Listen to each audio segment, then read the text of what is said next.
आचार्य जी। जो इनका क्वेश्चन था वही मेरा भी क्वेश्चन है। मैं जब पहले आपके वीडियोस देखती थी और अभी भी जैसा आपने बताया कि आप एक कॉन्शियसनेस हैं इससे पहले कि आप एक वुमन या लेडी हैं, तो बात यह है मेरे दिमाग में बैठ गई है। तो मेरे मन में बहुत शुरू से ही चीज़ें आती थी कि घर में खाना हम ही क्यों बनाएं, हमारे हस्बैंड क्यों नहीं बना सकते।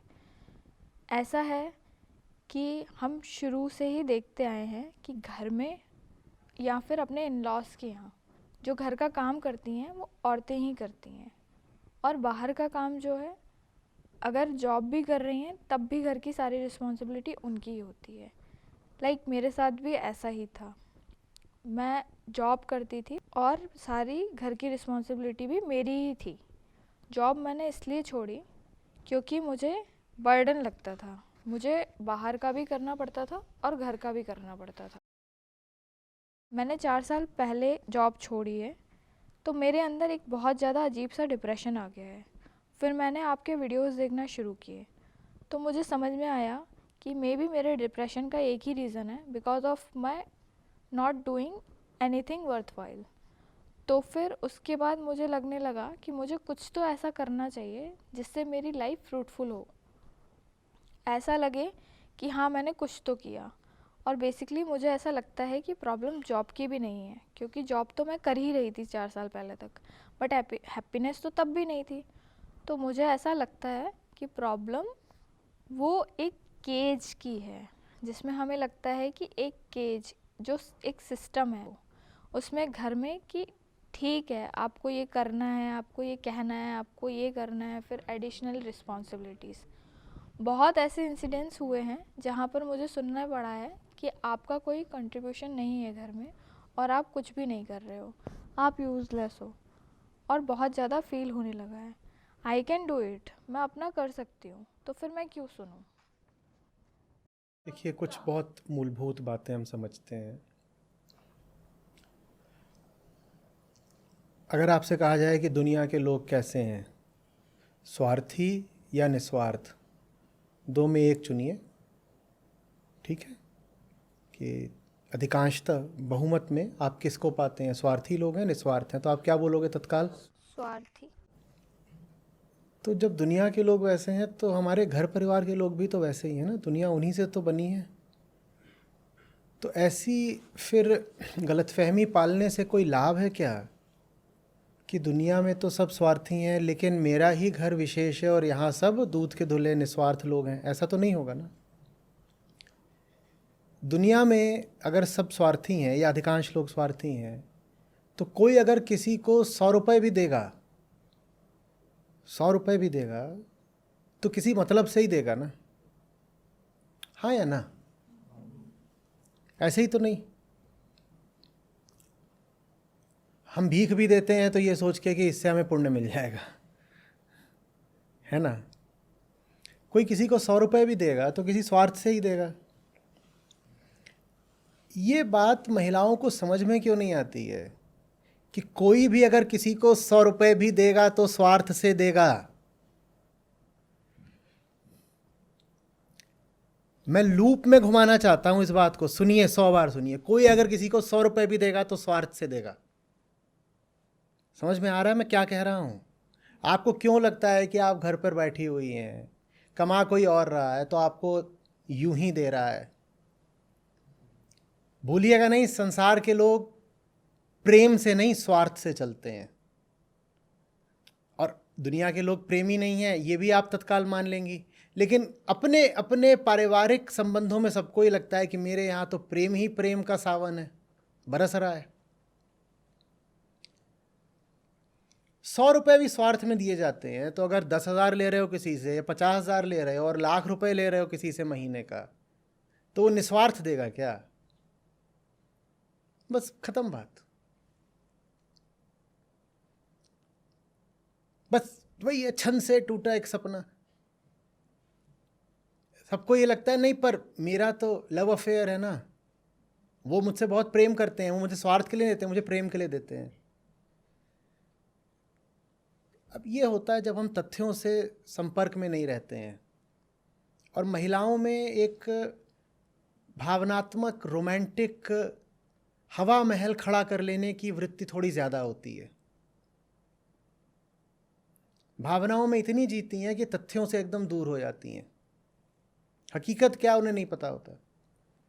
वो पतिदेव जो दफ्तर में अपने भाई का भी काम न करे बिना घूस लिए, गरीब का भी खून निचोड़ ले बिना घूस लिए उसका काम न करे, वो घर में आके निस्वार्थ हो जाता होगा, प्रेमी बन जाता होगा। बोलो, तो आपको दिखता क्यों नहीं है कि ये जो आप घर में बिना कमाए बैठ जाती हैं, ये कहीं ना कहीं कोई बार्गेन ही चल रही होगी, नहीं तो कोई आपको ऐसे नहीं पालने वाला। कुछ तो वो आपसे वसूल रहा होगा, और जो वसूल रहा है वो बहुत खतरनाक है। वो आत्मा वसूल रहा है सीधे। तन वसूल रहा होता चलो ठीक है, झेल लेते, तन का सौदा था। मन भी छीन रहा होता तो भी चलो किसी तरीके से दिल पे हाथ रख के, वो आत्मा वसूल रहा है। और वो अपनी जगह कह रहा है कि जायज़ है उसका ऐसा करना। वो कह रहा है इतना सारा पैसा, ये मैंने इतना आलीशान घर बनवाया है, मैं तो इसमें कम ही रहता हूँ। ऐसे घर का किराया ही महीने का ₹1,00,000 हो, और मैं तो इसमें रहता नहीं। बनवाया भी मैंने और बिना किराए के इसमें। लेकिन अब जब रोमांटिक मकड़ जाल बुन रखा हो तो सच्चाई दिखाई नहीं देती। फिर लगता है कि I am the lady of the house, I am the queen of this property. काहे की क्वीन? तुम्हारा क्या है उसमें? तुम्हारा क्या है? और यही बात जब मैं बोल देता हूं तो जो पूरा पुरुष वर्ग है वो बिल्कुल एकदम कुपित हो जाता है मुझ पर। कहता है ये महिलाओं को भड़का रहे हैं। भाई पुरुषों, तुमने अपनी जिंदगी भी तो नर्क कर रखी है ना, व्यर्थ कमा कमा के। तुम अपना भी तो देखो, कैसे तुम्हारी पीठ टूटी जा रही है कमा कमा के 5 लोगों के लिए। तुम्हें नहीं दिख रहा? तुम सोच रहे हो कि मैं तुमसे दुश्मनी की बात कर रहा हूँ। दुश्मनी की बात नहीं कर रहा, मैं तुम्हारा बोझ हल्का करने की बात कर रहा हूँ। तुमने एक को घर में रख दिया है मूर्त बना करके, वो कुछ नहीं करती, या वो जो करती भी है चलो वो तुम जानते हो कि उसका आर्थिक मूल्य कितना है। और तुम 25 साल के जिस दिन हुए थे उस दिन से तुमने अपनी कमर तोड़वा ली है, कमा कमा के दिन भर धूप में फिरते हो कमाने के लिए। कौन कौन से पापड़ तुम नहीं बेलते कमाने के लिए? पुरुषों से कह रहा हूं।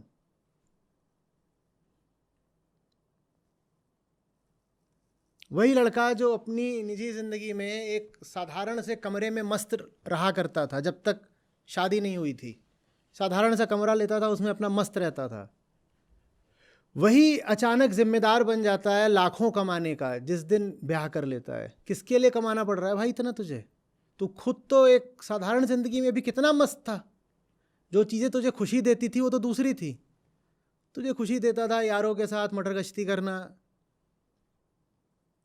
शनिवार रात को इधर उधर गए, कहीं जा कर के बैठ गए, अपना खाया पिया, ये सब चीज़ें थी जिसमें तू आनंदित रहता था। ठीक, तेरे ऊपर ये बोझ नहीं था कि भाई कम से कम इतना रुपया, इतने लाख तो घर पे लाकर रखने ही रखने हैं। और अब देख तूने अपने ऊपर कितने बोझ कर लिए हैं और बिल्कुल कमर तोड़वा ली। शक्ल देख कैसी हो गई तेरी। शादी के 4 साल के अंदर अंदर बुढ़ा गया है तू। शक्ल ही बदल जाती है शादी के 5वें साल। वो जिम्मेदारी ऐसी चढ़ती है ना, वो जिम्मेदार पुरुष बन जाता है। बाल ऐसे थोड़ी उड़ते हैं पुरुषों के, गंजे हो जाते हैं बिल्कुल।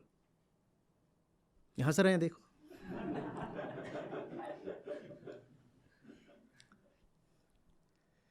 तो ये जो रिश्ता है इसमें दोनों मारे जा रहे हैं, स्त्री और पुरुष दोनों मारे जा रहे हैं। इसमें मैं कहता हूं ना कोई शोषक है ना कोई शोषित है, इसमें तो दोनों का ही शोषण हो रहा है, स्त्री का भी पुरुष का भी, दोनों का शोषण हो रहा है। एक बार उसका लिंग हटा करके उसको देखो, वो 25 साल या 35 साल या 45 साल का एक व्यक्ति है। वो जो महिला है वो भी तो एक व्यक्ति है ना। तुमने एक व्यक्ति को घर में रखा हुआ है, बस वो क्या करता है, वो घर में रहता है। और कोई पुरुष भी ऐसे घर में रह रहा होता तो जी नहीं सकता था, उसकी जान ले लेते, कहते नाकारा और वो भी एक व्यक्ति है, वो बस घर में क्या करता है, वो है घर में। और अब तो आर्थिक संपन्नता आती जा रही है। अगर आप थोड़ा सा उच्च मध्यम वर्ग की तरफ जाएं तो वो जो व्यक्ति है 45 साल का, जो कि एक महिला भी है, वो घर में ज़्यादा कुछ अब करता भी नहीं है। आर्थिक संपन्नता के बाद क्या करता है, घर में 2 नौकर 2 बाइयाँ लगी हुई हैं, एक कुक भी लगा हुआ है। वो क्या करता है घर में, वो व्यक्ति, वो कुछ भी नहीं करता है। वो व्यक्ति घर में एक व्यक्ति है। खौफ देखो, खौफ, let the terror sink in. एक व्यक्ति है जो 35-45 साल का है, वो घर में रहता है और कुछ भी नहीं करता, और दुनिया भर के भोग विलास उसको उपलब्ध हैं। वो जो बाहर कमा रहा है, वो जितनी कमाई वो घर में लाके रख रहा है इसी व्यक्ति के लिए जो घर में बैठा है। ये टेरर है ना। हाँ, तो ये पूरे स्पेक्ट्रम में तुम जिधर देखो उधर टेरर ही टेरर है, हॉरर ही हॉरर है। दूसरे छोर पे वो स्त्रियां हैं जो निम्न मध्यम वर्ग की हैं, निम्न वर्ग की हैं, वो मजूरी कर रही हैं। वहां उनकी हालत खराब है क्योंकि उन पे पैसा नहीं है। वहां पर उनसे अज्ञान और परंपरा ने क्या करवा दिया है कि वो बच्चे ज्यादा करती हैं। अब वो मजदूरी कर रही है, वो काम वाली बाई है, वो कई बार ईंटें उठाने का काम कर रही है, और उसके 4 बच्चे हैं। इतना मुझे बुरा लगता था, काम चल रहा था तो वहाँ पर एक तखत रखा था बड़ा छाँव में, और वहाँ पे जो ये मजदूर स्त्रियाँ आया करती थी, वो अपने छोटे छोटे बच्चे बैठा देती थी, लिटा देती थी, इतने छोटे छोटे, वो उस पर पड़े हुए हैं, और उनकी माएँ ईंट ढो रही हैं, ऐसे यहाँ पे तसला रख के ईंट ढो रही हैं, रेत ढो रही हैं, और वो छोटे बच्चे हैं, वो एक तखत था छाया में, वो उस पर 1 2 3 4 बच्चे हैं, वो अपना पड़े हुए हैं, और ज़्यादातर इतने छोटे हैं कि वो करवट भी नहीं ले सकते ठीक से, इतने छोटे, और वो मेहनत मजदूरी कर रही हैं। ये जो पूरा हमने खेल चला रखा है, मुझे बताओ इसमें कौन से वर्ग का लाभ हो रहा है? इसमें किसी का लाभ नहीं हो रहा। इसमें पुरुष भी शोषित है और स्त्री भी दमित है, क्योंकि सब तथ्यों से दूर है। किसी को नहीं पता कि इंसान और इंसान का रिश्ता कैसा होना चाहिए, ये ज़िंदगी किस लिए मिली हुई है। वो मजदूर स्त्री है, वो नहीं जानती कि ज़िंदगी क्या चीज़ है, वो बच्चे पैदा किए जा रही है। ये क्या कर रहे हो?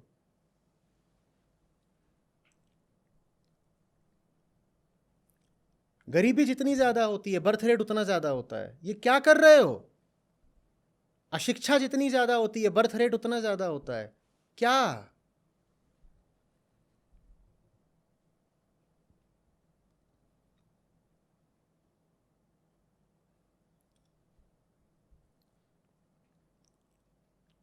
ये सब जीवन की चीज़ें हैं और घटनाएं हैं। घर एक जगह मात्र है।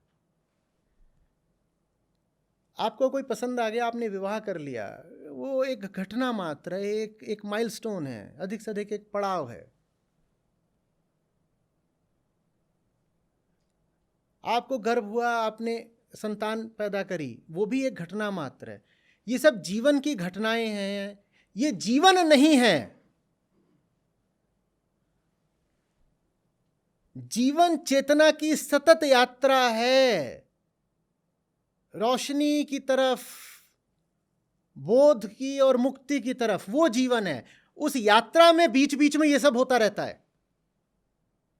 आप पैदा हुई ताकि आप एक यात्रा शुरू कर सकें, ठीक? वो यात्रा है किसकी तरफ? लगातार सत्य, बोध, मुक्ति, लिबरेशन, जो बोल लो उसको। उस यात्रा में ये सब बीच बीच में होता रहता है। ये जो बीच बीच में हो रहा है, ये मंजिल नहीं हो गया। घर आ गया, ठीक है, आ गया।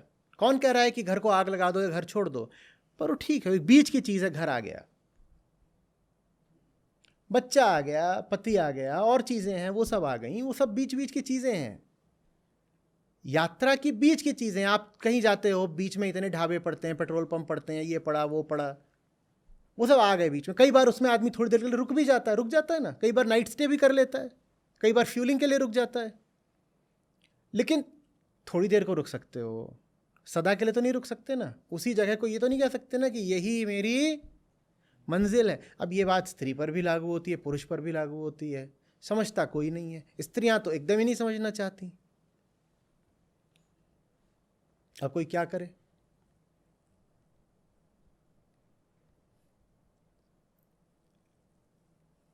स्वार्थ को प्रेम समझ लेंगी, ममता को प्रेम समझ लेंगी।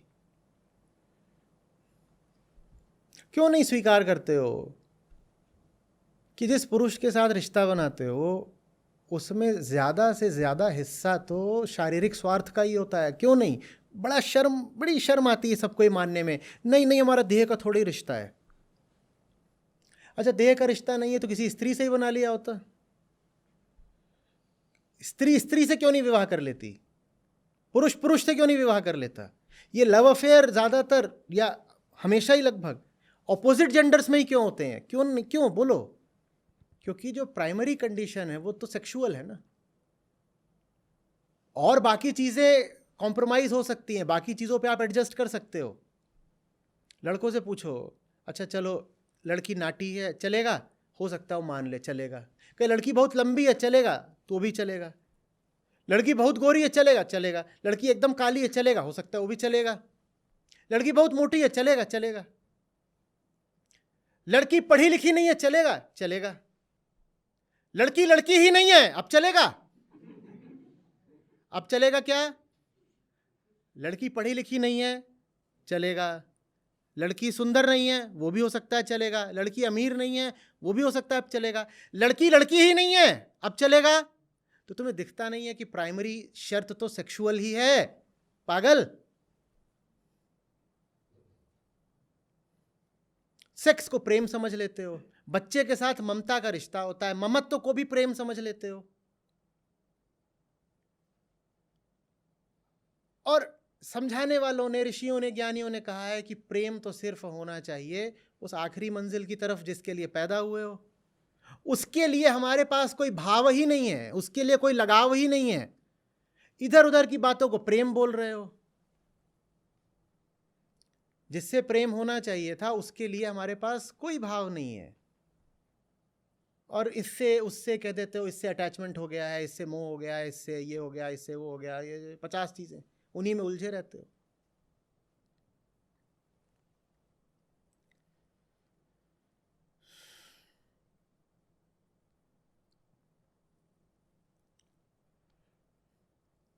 बात बुरी और कड़वी लग रही है।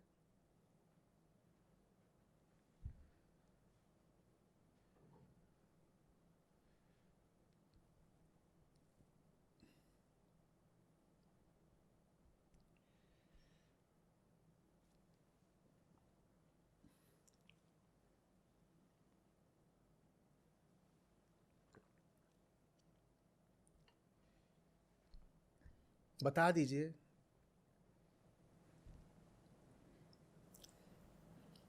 फिर बाद में मेल पे और कमेंट में भर भर के गालियां भेजा करते हैं। ये आप नहीं करते, पर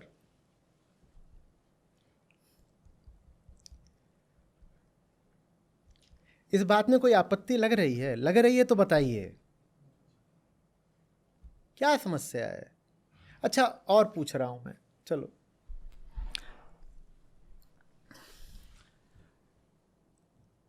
संबंध बनाना अपनी रजामंदी का काम होता है ना। एक एक साथ चलेंगे कदम, ठीक है? दो लोग आपस में रिश्ता बना पाए, ये उनकी आपसी सहमति की बात होती है ना। आप किसी को जाके प्रपोज करते हो तो आप इंतज़ार करते हो ना कि वो बोले कि हाँ स्वीकार किया, आई डू या आई टू, ठीक है? यही तो होता है ना। आप ये तो नहीं कहते कि ज़बरदस्ती। माने दो लोगों में संबंध तभी बन सकता है जब दोनों के पास आज़ादी हो। अगर उसके पास इनकार करने की आज़ादी नहीं है तो उसके स्वीकार का कोई मतलब रह गया क्या? नहीं रह गया ना, नहीं रह गया ना। तो माने रिश्ता भी, अगर प्रेम संबंध भी बनाना है तो वो दो मुक्त लोगों में ही तो बन सकता है, पागल, कि नहीं? जो मुक्त ही नहीं है वो संबंध भी क्या बनाएगा? भाई आपने किसी को गुलाम बना रखा है, स्लेवरी पहले चलती थी, और आपने उसको ऐसे जकड़ कर रखा है, फिर आप उससे जाके बोलते हैं so do you love me? उस बेचारे की हिम्मत है कि बोल दे आई डोंट, और अगर वो बोल भी दे आई डू, तो उस कथन का कोई मतलब है? कुछ है? अच्छा तभी लगता है ना जब कोई इनकार कर सकता था पर उसने इकरार करा। जो अस्वीकार कर सकता था, उसके पास हक था अस्वीकार करने का, उसने स्वीकार करा, तब अच्छा लगता है ना। बोलो। तो अच्छे संबंध भी दो आजाद लोगों में ही बन सकते हैं। ठीक बोल रहा हूं कि नहीं बोल रहा हूं?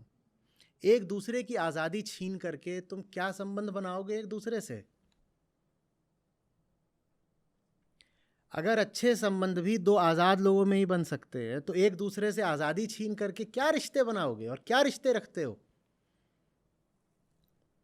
जहां एक दूसरे के मोबाइल फोन्स पर जासूसी करी जा रही है, फोन करके पहला सवाल करा जा रहा है, कहां हो? और अब तो और मुश्किल है, कुछ बोलो तो उधर से बोला जाता है, अच्छा ठीक है जरा सा वीडियो ऑन करना, हाँ लाइव लोकेशन भेजो और वीडियो ऑन करो।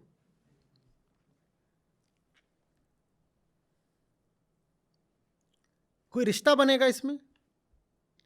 याद रखना, स्वस्थ सुंदर रिश्ते प्रेम के सिर्फ दो मुक्त लोगों में, आजाद लोगों में बन सकते हैं, स्वतंत्र लोगों में बन सकते हैं। तुमने जिसकी स्वतंत्रता छीन ली, तुमने उसका प्रेम भी छीन लिया।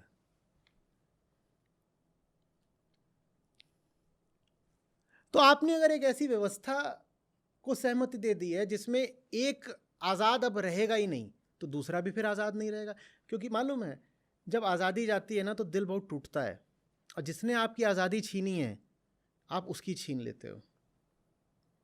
जो पैट्रियार्की है, पितृसत्ता, इसमें पुरुष सक्रिय रूप से स्त्री की आज़ादी छीनता है और स्त्री परोक्ष रूप से, नहीं निष्क्रिय नहीं, परोक्ष रूप से वो उसको सीधे सीधे गुलाम बनाता है, ऊपर ऊपर तरीके से वो उसको अंदर अंदर से बनाती है। गुलाम एक दूसरे को दोनों बनाते हैं, क्योंकि ये हो नहीं सकता है, तो दोनों व्यक्ति ही ना, दोनों क्या हैं? पुरुष और स्त्री से पहले व्यक्ति हैं, मनुष्य हैं। ये हो नहीं सकता कि आप किसी पर अत्याचार करो और वो पलट करके आप पे वार ना करे। इसी को ऐसे भी कह सकते हो कि स्त्री पुरुष का शोषण करती है, उसको कोल्हू का बैल बना करके, तो फिर पुरुष भी स्त्री का शोषण करता है। इसको जैसे चाहो वैसे कह लो, मैं कहता हूं दोनों एक दूसरे का करते हैं, क्योंकि अज्ञान हमेशा हिंसात्मक होता है। इधर भी अज्ञान है, इधर भी अज्ञान है, तो दोनों एक दूसरे के प्रति हिंसा रखते हैं।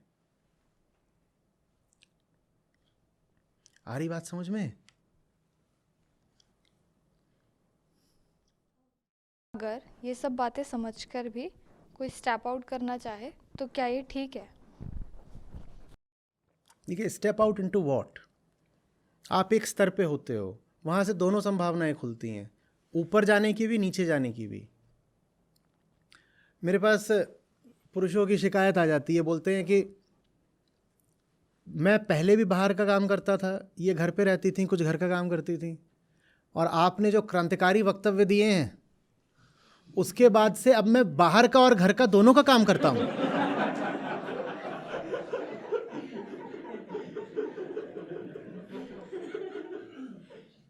और उनकी ये शिकायत मैं सुनता हूं, मतलब मुझे फिर लज्जा आती है कि ये मैंने बेचारे के साथ क्या कर दिया। भाई, अगर मैं कहता हूं कि घर का काम सबसे ऊंचा काम नहीं है, तो मैं आपको कह रहा हूं घर के काम से ऊपर का कोई काम करो ना, और मेहनत का और श्रम का और साहस का काम करो। मैंने ये थोड़ी कहा है कि घर का काम छोड़ करके अब कुछ मत करो। तो stepping out into what? If into a higher vocation, then wonderful. If into a more painstaking and intensive vocation, then wonderful. पर एक चीज को त्याग करके हमेशा हम उससे ऊपर की चीज में जाना चाहते हैं ना, उससे नीचे की चीज में तो नहीं जाना चाहते, है ना? हाँ, तो उससे ऊपर का आप खोजें, तो फिर आपको स्वयं ही दिख जाएगा कि अब वो चीज इतनी आवश्यक है और इतनी महत्वपूर्ण है कि उसके सामने घर का काम करने के लिए समय कम बच रहा है। घर का काम, सब ध्यान से सुन लें, छोड़ा नहीं जाता। जब कोई उससे ऊंचा काम मिल जाता है तो स्वतः छूट जाता है। तो जो लोग घर का काम छोड़ रहे हों वो गलती कर रहे हैं, वो गलती कर रहे हैं। वो क्या करेंगे फिर कि पहले कम से कम घर का काम तो करते थे, अब वो कुछ नहीं करेंगे। नहीं, ये नहीं है। कुछ ऊंचा तलाशिए, जब कुछ ऊंचा मिल जाता है तो नीचे वाली चीज अपने आप धीरे धीरे विदा हो जाती है, स्वयं ही छूट जाती है। भाई देखिए, ये सरकार भी करती है। जब आप ऑफिसर बनते हो तो आपको बंगलो दे देती है। क्यों? कि आपको ये जो निचले स्तर का काम है कि इधर उधर ढूंढ रहे हैं किराए पे मकान, ये आपको ना करना पड़े। सरकार आपका एक जगह से दूसरी जगह ट्रांसफ़र करती है, स्थानांतरण, आप वहाँ जाते हो, वहाँ आपके लिए बंगला तैयार रहता है। ठीक है ना? मैं सेंट्रल सर्विसेज, सिविल सर्विसेज वगैरह की बात कर रहा हूँ। तो आप ऑफिसर हो, सरकार खुद ही कहती है कि इन सब झंझटों में हम तुम्हें पढ़ने ही नहीं देंगे, कि तुम अपने लिए घर ढूंढो। घर हम तुम्हें पहले से ही तैयार करके देंगे ताकि तुम काम पर फोकस कर पाओ। अगर ऑफिसर को नई जगह पोस्टिंग होने पर 3 महीने तक रेंट के लिए मकान ढूंढना पड़ रहा है तो काम कब करेगा? इसी तरीके से सरकार आपको गाड़ी दे देती है। गाड़ी क्यों दे देती है? ताकि आप पे झंझट ना रहे कि आप सेविंग कर रहे हो, फिर ईएमआई से खरीद रहे हो, या कि ओला उबर कर रहे हो। कहती है लो, गाड़ी भी उपलब्ध है और ड्राइवर भी उपलब्ध है, आप जाना चाहते हो आप तुरंत जा सकते हो। छोटे कामों से आपको मुक्ति दी जा रही है। सिर्फ गाड़ी नहीं दी गई है, ड्राइवर भी दिया गया। ड्राइवर क्यों दिया गया है?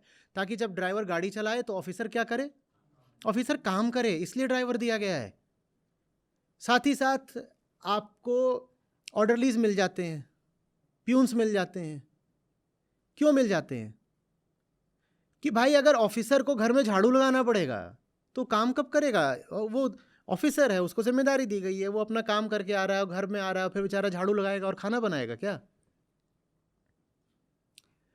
तो जब आपको एक ऊंचा काम मिल जाता है तो नीचे वाला काम खुद ही आपके पास से हट जाता है।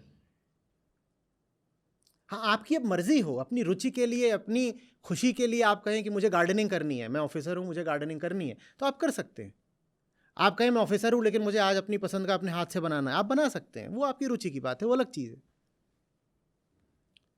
लेकिन वो आपके ऊपर से जिम्मेदारी नहीं रखी जा हटा दी जाएगी वो जिम्मेदारी। ये समझ में आ रही है बात?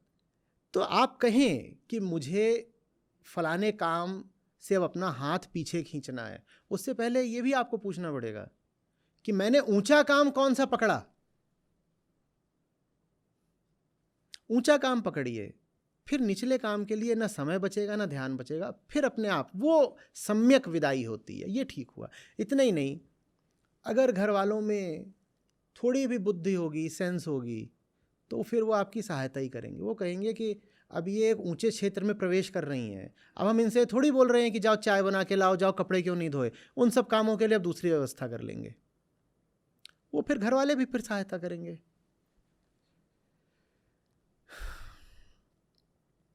कुछ बन रही है बात या उल्टा ही पुल्टा बोल रहा हूं मैं?